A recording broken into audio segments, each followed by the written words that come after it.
compliquée et puis une montre, on va dire, mécanique classique, ça va être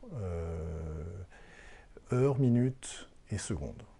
Voilà. Quand on est avec ces trois indications-là, on ne parle pas de montre compliquée. Puis à partir du moment où on vient rajouter une information, que ce soit une date, donc la date du jour, que ce soit le jour de la semaine ou un chronographe, à partir de là, on va commencer à monter en complication.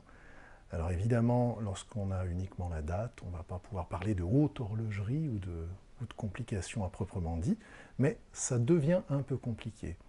Alors l'idée est la suivante, c'est qu'une montre, au départ, sert à donner l'heure. Les toutes premières n'avaient qu'une seule aiguille, elles donnaient l'heure, et que l'heure. Alors évidemment, sur le cadran, on pouvait s'amuser à deviner à peu près si c'était l'heure et demie, l'heure et quart, l'heure trois quarts, mais c'était très rudimentaire. Ensuite a été rajoutée une aiguille des minutes, pour être plus précis. Et puis enfin, on est venu à la seconde, pour avoir une lecture encore plus précise. Voilà. Mais ça, c'est la fonction de la montre.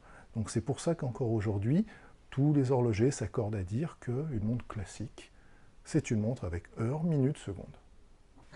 Un tourbillon, quand on n'en a jamais vu, déjà on se l'imagine. On se dit, un tourbillon, ça doit tourbillonner.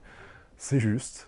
Donc c'est un organe de la montre, une partie du mécanisme, visuellement, qui tourne sans s'arrêter, qui tourne continuellement. Donc cet organe-là, il est spécifique au mouvement à tourbillon, puisqu'en fait, tout ce que l'on va retrouver dans cet organe existe déjà dans les montres normales, dans les montres simples. Sauf que, dans la montre à tourbillon, elles sont rassemblées dans ce qu'on appelle une cage, la cage du tourbillon. Alors, l'idée, c'est que cette invention a été brevetée par Breguet en 1801. Donc, on va resituer un petit peu pour comprendre complètement l'intérêt de la complication du tourbillon. Donc 1801, ça c'est son brevet. Il a bien travaillé avant, parce que ça a été compliqué à sortir. À l'époque, donc on est fin 18e, tout début 19e, à l'époque, toutes les montres étaient portées par les hommes, principalement dans une poche du gilet, en position verticale, raccrochée à une chaîne. Et ça embêtait bien les horlogers de l'époque, puisque les montres, constatation, c'était simple, toute la journée, elles étaient dans une seule position.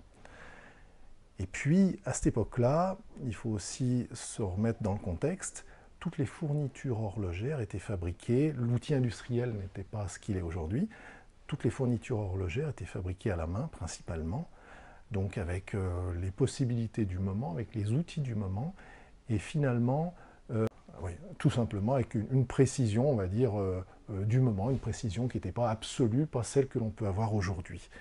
Donc en fait, toutes les fournitures avaient nécessairement des petits défauts.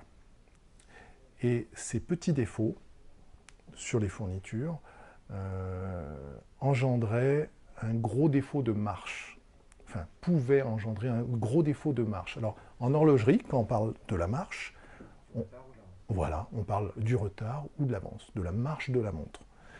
Alors pourquoi est-ce que ça prenait une telle proportion? Parce que comme les montres étaient toujours dans la même position, ce que l'on appelle l'organe réglant de la montre, c'est-à-dire la partie du mouvement de la montre qui va assurer une marche correcte de la montre, c'est-à-dire que la montre donne l'heure de façon précise et le plus longtemps possible. Position verticale, lorsque cet organe réglant n'a pas nécessairement exactement le bon poids ou quelques petits défauts de fabrication, eh bien le fait de le laisser en position verticale toute la journée, c'est néfaste à la précision de la montre. Pourquoi? Parce que en position verticale, la montre, comme tout sur Terre, est soumis à la gravité.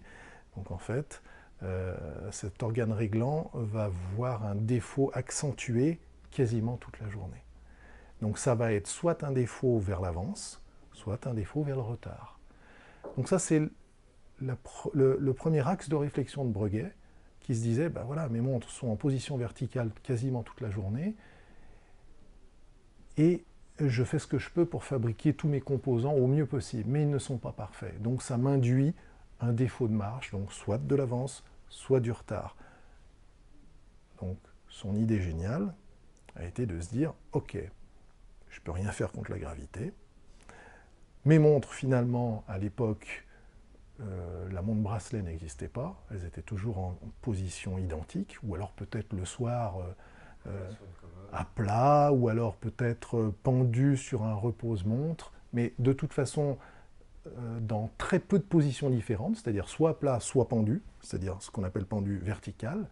Donc il s'est dit, puisque mes montres sont portées comme ça, puisque la gravité, on n'y peut rien, je vais faire en sorte que mon organe réglant prenne des positions différentes constamment.